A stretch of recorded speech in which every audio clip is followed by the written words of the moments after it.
सुनो, आज मैं सिर्फ तुमसे मिलने आया हूँ। इसलिए उस समय आया हूँ जब सिर्फ मैं और तुम हो, क्योंकि भीड़ में शायद मैं तुम्हें महसूस नहीं कर पाता। यहीं बैठकर सपने देखूंगा, डरूंगा भी, और शायद पहली बार खुद पर भरोसा करना सीखूंगा। यहीं समझ आएगा कि सपने सिर्फ सोचे नहीं जाते, उनके लिए रातें भी जागनी पड़ती हैं। ये मैदान अभी खाली है, पर कुछ समय बाद यहीं दोस्त होंगे, हार होगी, जीत होगी, और ढेर सारी यादें भी। शायद यहीं कहीं मेरा एक नया वर्जन भी मेरा इंतजार कर रहा है, और कभी इस स्टेज पर खड़े होकर मैं खुद को ढूंढ लूंगा। अभी तुम शांत हो, पर मुझे पता है कुछ साल बाद तुम्हारे हर कोने में मेरी कहानी होगी।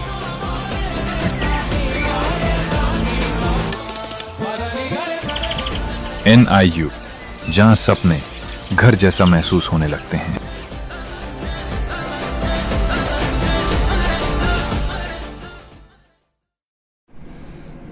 This is the most important thing. ये सब कर सकते हैं, और यही बच्चा, मैं आपको अपने बेटे का एग्जांपल देता हूं। 9th क्लास में 33% मार्क्स, एंड ही वाज बहुत मुश्किल में था, वो स्ट्रगल कर रहा था।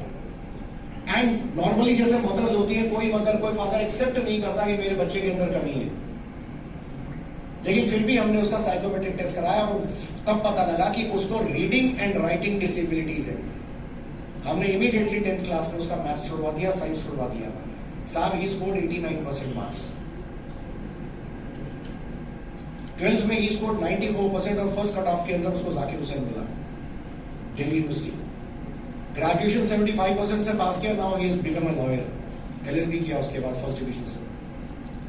तो how you can transform a student, उसके मन चाहा सब्जेक्ट देखिए, या किसी भी इंडिविजुअल को उसके मन चाहा काम देकर, तो परफॉर्मेंस ऑटोमेटिकली आनी शुरू हो जाती है। निम्स के बारे में मेरे मित्र विनोद जी ने भी बताया, विनोद आगर जी ने। निम्स एक हमारे एक ऐसा हॉस्पिटल है जिसमें कोविड में एक भी डेथ नहीं हुई थी, नॉट इवन सिंगल डेथ, और उस वक्त एक नया हॉस्पिटल बना था। तो कहीं निवासी हूँ, अश्विनी जायसवाल, और मैं कोई शिक्षाविद नहीं हूँ, समाज सेवक हूँ और कलम का रक्षक हूँ, यानी पत्रकार हूँ। और हमारे डॉक्टर साहब आकाश जी ने ऐसी बातें बता दी है, क्योंकि आपका नाम A से शुरू है और आपने Z तक की सभी चीजें बता दी है, तो मेरे पास कुछ रह नहीं गया बताने के लिए। तो इसी बातों से अपने मैं वाणी को विराम देता हूँ। बहुत बहुत धन्यवाद।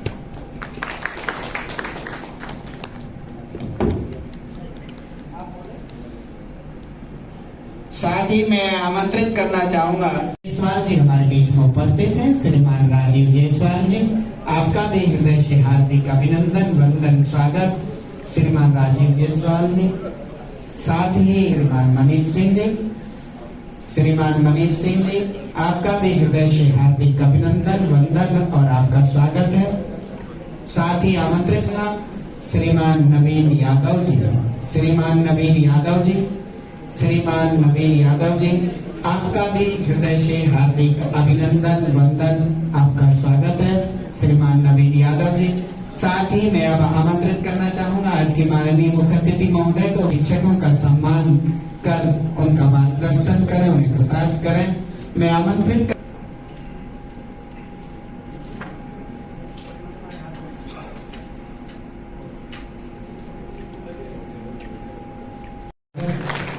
भारत देश वो देश रहा है जहाँ नदियों को भी माता कहकर के पूजा जाता है, जहाँ पत्थरों की का हृदय हार्दिक अभिनंदन और वंदन करें।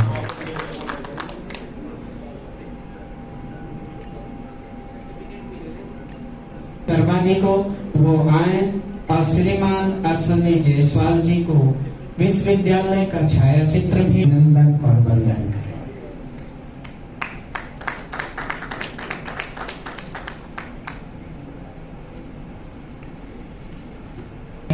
सम्मानित और हमारे छोटे भाई वेद प्रकाश जी हमारे बीच में उपस्थित हैं। मैं चाहूंगा कि ठाकुर तरुण प्रताप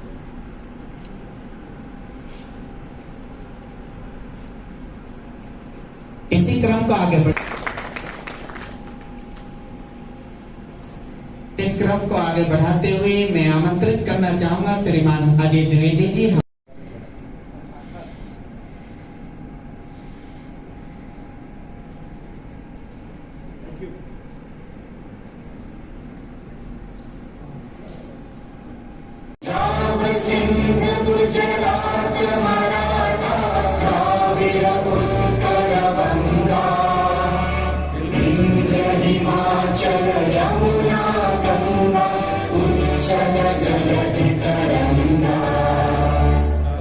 शुभ नामे जागे तब शुभ आशीष मांगे गाहे तब जय गाथा जन गण मंगल नायक जय हे भारत भाग्य विधाता जय हे जय हे जय हे जय जय जय जय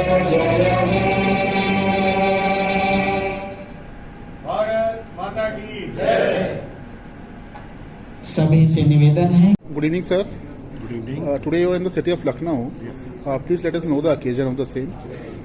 See, we have conducted the educators meet. The whole idea of conducting this educators meet is to facilitate the educators, whether they are teachers or people who are working fine or working well from past 10-15 years into the field of education. The whole idea is to make them understand what this university is doing, not an international university. What exactly the curriculum is, how we are designing it, how we are teaching students, what is the pedagogy, and the most important thing is how we are training and preparing these students to crack the interviews of the big companies, the A-listed companies. This is what. So you are from NIU, right? Right. Noida International University, right? I'm a director of admissions and outreach there. Oh my goodness. So how is the university performing all over UP or at a national level? NIU is a rising sun. So we are not followers, we are trendsetters. So the university has been led by three most important people. Number one is our Honorable Chairman, Dr. Devesh Kumar Singh. He is a young man and he is an MBBS doctor himself. So NIMS, Noida International Institute of Medical Sciences, is his dream project. So we have 900-bedded multi-specialty hospital, and we have a medical college, we have PG there, and we have paramedical programs, we have law, we have research, we have engineering, management, and most importantly, we have programs like pharmacy, School of Pharmacy we have, and we have started online education as well last year. You were telling about the psychometric test and its Yes, contribution. see, every individual, every student is different. So we, normally analyze at the time of admission that student is best suited for which program, because everybody cannot do everything. Okay. So we need to accept this. But, nowadays parents are very adamant because the social stigma, the social pressure is as such that most of the parents are they are forcing their students to take up those courses in which the students lack any interest. So this is the problem. These days, few countries in the world are fighting amongst each other. So do you see any adverse effect of the same on the education sector? See, who's not fighting? Okay, everyone is fighting. Who's not fighting? Oh my God. People are fighting with themselves. They are fighting with the families. Fine. So, the whole idea is to, be in the present, absorb this situation, plan accordingly, and then work for the best suited results. So what is the message for the students who have just passed class 12th or were about to pass? Be who you are and do what you like. That's the mantra of success. So we appeal to our viewers that they should go through a psychometric test first, right? And take your guidance and join NIU and make their life worthwhile. Thank you. We wish you a good day ahead. Thank you. Thanks a lot, sir. Thank you. भाई साहब नमस्कार, कृपया अपना शुभ नाम बताएं। जी नमस्ते जी। मेरा नाम विनोद नागर है।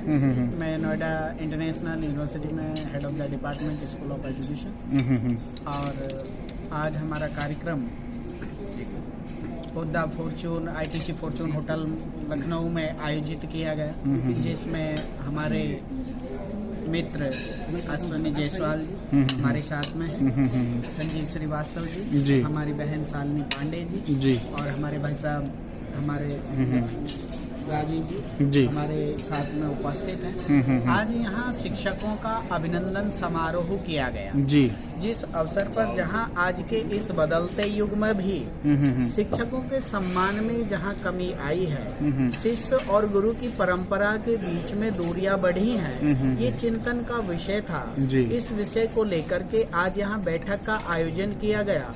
भारतीय संस्कार और संस्कृति की शिक्षा को पुनः उत्थान करने के लिए यहाँ ये बैठक की गई। इसमें हम सब ने ये संकल्प लिया है कि हम गांव, शहर और सुदूर बस्ती में जाकर के भारतीय परंपरा, भारतीय संस्कृति, इंडियन नॉलेज सिस्टम को पुनः अडॉप्ट करते हुए उसका उत्थान करें और मार्गदर्शन करें, शिक्षा को बढ़ावा दें। NEP 2020 न्यू एजुकेशन पॉलिसी 2020 के अंतर्गत क्षेत्रीय भाषाओं को बढ़ावा देने के लिए इस कार्यक्रम का आयोजन किया गया है।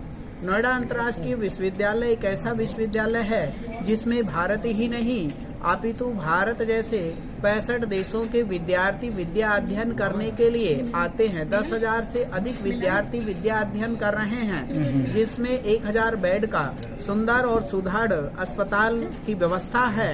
कोविड-19 में ऐसे वैश्विक काल में भी Noida international institute of medical science के अंतर्गत हमने अपने 700 बेड सरकार को समर्पित किए थे और उन पर जितने भी लोग आए, हमारे यहाँ सबसे बड़ी ईश्वर की ये कृपा रही है कि कोविड से पीड़ित जितने भी परिवार थे वहाँ से किसी की कोई मौत हमारे विश्वविद्यालय में नहीं हुई है। अति सुंदर। हमारे अत्याधुनिक उपकरणों से सुसज्जित प्रयोगशालाओं के माध्यम से बच्चों को पढ़ाया जाता है। ई-लाइब्रेरी से लेकर के आधुनिक मॉडर्न टेक्नोलॉजी भी हमारे यूनिवर्सिटी में है और इनोवेंट सेल के माध्यम से उद्यमिता की तरफ बच्चों को बढ़ावा दिया जा रहा है। कौशलात्मक शिक्षा के माध्यम से सर्वांगीण विकास को लेकर के यह विश्वविद्यालय आगे बढ़ रहा है। आज रानी अहिल्याबाई होलकर जी की जयंती भी है, तो हमें लगता है जिस तरह से रानी साहिबा ने सनातन धर्म के संवर्धन में कार्य किया। देखिए, ये देश वीरों का ही नहीं वीरांगनाओं का देश रहा है। इस देश में जहाँ वीरों ने मातृभूमि के लिए अपने प्राण दिए हैं, वैसे ही वीरांगनाओं ने भी इस देश में बड़े बड़े वीरों को जन्म दिया है। एक नहीं, हजारों वीरों को जन्म दिया है। राणा प्रताप से लेकर के और आज के भी महापुरुषों में, दिव्य आत्माओं में जितने भी हमारे महापुरुष हैं, वो सब वीरांगनाओं ने जन्मे हैं। वीर शिवा को जन्म देने वाली वो माता जीजाबाई, सुभद्रा ने जैसे अभिमन्यु को जन्मा, राम और कृष्ण की माताएं, कौशल्या जैसी माताएं इस देश में पैदा हुई हैं। उसी भारतीय संस्कार, शिक्षा और संस्कृति को पुनः उत्थान करने के लिए फिर से हमारे देश में रानी अहिल्याबाई जैसी वीरांगनाएं पैदा हों, इस विषय पर ये चिंतन बैठक का आयोजन आज किया गया था लखनऊ के ITC फॉर्चून होटल में। और नोएडा इंटरनेशनल यूनिवर्सिटी इसलिए भी विशेष है कि नोएडा इंटरनेशनल यूनिवर्सिटी पर एक देश भारत ही नहीं, बल्कि भारत जैसे 65 देशों के अभिभावक इस पर विश्वास कर रहे हैं। और क्यों विश्वास कर रहे हैं? क्योंकि जिस समय उत्तर प्रदेश में आतंकवाद के विश्वविद्यालय खुले हुए थे, उन विश्वविद्यालयों को नष्ट करने का काम DGP डॉक्टर विक्रम सिंह ने किया था। अनुशासन में आप उन्हें जानते ही हैं, वो यूनिवर्सिटी के कुलाधिपति हैं। इसलिए नोएडा इंटरनेशनल यूनिवर्सिटी पर सभी अभिभावकों का विश्वास भी है, छात्र छात्राओं का विश्वास भी है। जीरो टॉलरेंस की पॉलिसी यदि कहीं पर है तो वो नोएडा इंटरनेशनल यूनिवर्सिटी और Noida international institute of medical science में है, देखने को मिलती है। आज जहां इस बदलते युग में छात्र और छात्राएं चौराहे पर जाकर भटक जाते हैं और वो यौन शोषण के शिकार हो जाते हैं या गलत संगत में पड़ जाते हैं या वो नशे की आदत में पड़ जाते हैं, इस यूनिवर्सिटी में 100 से अधिक काउंसलरों के माध्यम से प्रत्येक दिन की रिपोर्ट एक एक विद्यार्थी की कक्षा का जो क्लास कोऑर्डिनेटर होता है, हेड ऑफ द डिपार्टमेंट से लेकर के डीन डायरेक्टर से लेकर के वाइस चांसलर तक प्रतिदिन बैठक की जाती है। और बैठक के दौरान ये पता लगाया जाता है कि आज कुल कितने विद्यार्थी विश्वविद्यालय में शिक्षण प्राप्त करने के लिए आए और कौन अनुपस्थित रहा है, उसके पीछे कारण क्या रहा है। इसलिए नोएडा इंटरनेशनल यूनिवर्सिटी और भी प्रिय हो जाती यूनिवर्सिटी है और सभी के विश्वास के साथ आज नोएडा इंटरनेशनल यूनिवर्सिटी पिछले 15 वर्षों से अपने अग्रिम कदम बढ़ा रही है। समाज और देश के उत्थान में जो आप योगदान दे रहे हैं उसके लिए हम आपको साधुवाद देते हैं। नमस्कार। बहुत बहुत धन्यवाद। नमस्कार। शुभ रात्रि। जय श्री राम। आपने प्रभु श्री राम के उद्बोधन के साथ ही अपना प्रारंभ किया था, तो हमने भी आपको सोचा कि आपको श्री राम का नाम लेके ही अपनी वार्ता आगे बढ़ाएं। आज आप उत्तर प्रदेश की राजधानी लखनऊ में उपस्थित हैं। क्या उद्देश्य था कि आप कुछ बताना चाहें? क्या कार्यक्रम था? ये जो कार्यक्रम था ये नोएडा इंटरनेशनल यूनिवर्सिटी की तरफ से था। वो अपने यहाँ के कुछ शिक्षकों को जो है फेलिसिटेट करने के लिए उन्होंने बुलाया था यहाँ पे जी, और अपना पाठ्यक्रम इसके बारे में उनको बताना था। अच्छा। तो वो इस समय अपने ही यूनिवर्सिटी का प्रचार कई राज्यों में कई शहरों में कर रहे हैं, तो वो लखनऊ भी आए हैं। आप एकल अभियान के साथ इसमें जुड़ी हुई हैं, अपनी सेवाएं दे रही हैं। एकल अभियान के बारे में कुछ जानकारी दें हमारे श्रोताओं को, दर्शकों को। हाँ, मैं एकल के बारे में यही कहूँगी क्योंकि हमारा जो धर्म है सनातन धर्म, हमको अपने बच्चों को शिक्षा के साथ साथ उनको संस्कार भी देना है। क्योंकि आज आप देखिए वातावरण जो बन गया है वो एक छोटी छोटी दवाइयों की टैबलेट पर धर्म रूपांतरण हो जाता है। बिल्कुल बिल्कुल जी। तो इसलिए जो है हमें जरूरी है कि हम उनको शिक्षित करें। हम अपने धर्म के बारे में हम उनको शिक्षित भी करें, उनको जो है संस्कार भी दें। मतलब शिक्षा के साथ साथ वो हमारे धर्म को समझे, हमारी सनातन पद्धति को भी समझे। इस पर मैं कुछ पाठ्यक्रम ऐसे बना रही हूँ छोटे छोटे, जो उनके स्तर पे जाके कि उनको आसानी से समझ में आए। इस पाठ्यक्रम को लेकर आना चाहती हूँ और मैं शिक्षकों को भी आगे चल के प्रशिक्षण देना चाहूँगी कि कैसे उनको पढ़ाना है, क्योंकि वो अपना समय दे रहे हैं। तो उन्हें ये पता होना चाहिए कि हम बच्चों के साथ किस तरीके से उनको शिक्षा दें कि उनको आसानी से समझ में आए, वो अपना दिमाग लगा के और आगे से आगे चीज़ों को कर पाए। अनुमानित कितने छात्र अभी आपके नेतृत्व में शिक्षा ग्रहण कर रहे हैं? मेरे उसमें जो है छात्र नहीं है, जो भी जय शिक्षा क्या चाहिए। ओके। तो हजारों कई लाख शिक्षक काम कर रहे हैं। ओके। पूरे भारतवर्ष में। लेकिन अगर वो सीख रहे हैं तो वो अपने आप में उस समय छात्र की ही भूमिका को निभा रहे होंगे, है ना? छात्र की भूमिका निभा रहे हैं, कैसे पढ़ाना है। जी जी जी। जो कुछ सीख रहे हैं बच्चों को सिखा रहे हैं। हाँ जी हाँ। तो दोनों का एक साथ ही दोनों लोग बढ़ रहे हैं आगे, शिक्षक भी और छात्र भी। तो मेरी कोशिश है कि मैं आगे भी इस तरीके के कुछ पाठ्यक्रम लेकर आऊँ जो बच्चों के। अपना शुभ नाम बता दें। मेरा नाम शालिनी पांडे। अच्छा जी। आप वर्तमान कहाँ पे किस जनपद में सेवाएं दे रही हैं? अभी तो मैं उत्तर प्रदेश के लगभग 48 जनपदों में आप सेवा दे रहे हैं। अच्छा, उत्तर प्रदेश 48 जनपदों में आप सेवाएं दे रहे हैं। आना जाना लगा रहता है। हाँ। दादा आपका शुभ नाम क्या है? मेरा नाम संजीव है। जी जी। संजीव कुमार है। एकल अभियान में कितने वर्षों से आप सेवाएं दे रहे हैं? 8 साल। 8 वर्ष। 8 वर्षों में आपका क्या अनुभव रहा, क्या बाधाएं आपके सामने हैं, कुछ बताएं। बाधाएं होती है कि समाज जागृत नहीं, सबसे बड़ी बाधाएं। और जब समाज जागृत नहीं होता है, जिस रूटीन धर्मांतरण हो रहा है, जी जी जी, बच्चों में संस्कार शिक्षा नहीं है। आप शहरों में देखते होंगे परिवार विघटन की तरफ जा रही है। परिवार जब विघटन की तरफ जाता है तो उस संस्कार शिक्षा के कारण जाता है। जी जी जी। कभी भी गांव में देखते हुए कि माता पिता को बच्चे अलग नहीं करते। जी जी जी जी। लेकिन शहरों में प्रथा बहुत ज्यादा, उनको वृद्धाश्रम में देते हैं। गांव में आप कभी वृद्धाश्रम नहीं देखेंगे। तो ये संस्कार शिक्षा नहीं मिल पाने के कारण है। तो सबसे बड़ा है कि बुनियादी स्तर अगर हम मजबूत करेंगे तभी मेरा संगठन मजबूत होगा। लोगों को जिस तरह विघटन हो रहा है, आने वाला फिर हम लोग मुगल दौर में तो चले जाएंगे। ये लोगों को जागरूक करना है, सिंपल सा। संस्कार शिक्षा पे आप विशेष ध्यान दे रहे हैं। चलिए, आप सभी के जो प्रयास हैं उनके लिए हम आपको साधुवाद देते हैं। 16,000 विद्यालय का प्रभारी हूँ। क्या बात है, बहुत ही सुंदर। लोगों को जागरूक करना, लोगों समाज को जोड़ना। जी। आज जैसे मैंने नागर साहब को, विनोद नागर जी मेरे साथ हैं और इनके साथ साल भर से मैं इनके साथ जुड़ा। इनके साथ कैसे किस तरह हम काम करें ये ज्यादा इम्पोर्टेंट। जी जी जी। इनके सहयोग करें, लोगों को जोड़ें। और अगर इसमें मेरा 10% भी आ जाता है जी, ये मेरा सबसे बड़ा उपलब्धि। नहीं, बहुत बड़ी बात है। आपको, आपकी विनम्रता को भी हम प्रणाम करते हैं और मंगल कामना करते हैं कि अधिक से अधिक लोग आपके सेवाओं के द्वारा आपके कार्यक्रमों द्वारा लाभान्वित हों। देखिए, होता है कि पत्रकार एक ऐसा माध्यम है जी। कि हम लोग जो काम देहाती क्षेत्रों में करते हैं, वनवासी क्षेत्रों में करते हैं, और पत्रकार के माध्यम से हम लोग क्या करते हैं जी। ये लोगों तक पहुंचता है। और जब लोगों तक पहुंचता है तो हम लोग को 2-10% भी लोग आ जाते हैं। ये मेरी सबसे बड़ी उपलब्धि है। बहुत बहुत धन्यवाद। आप सीताराम।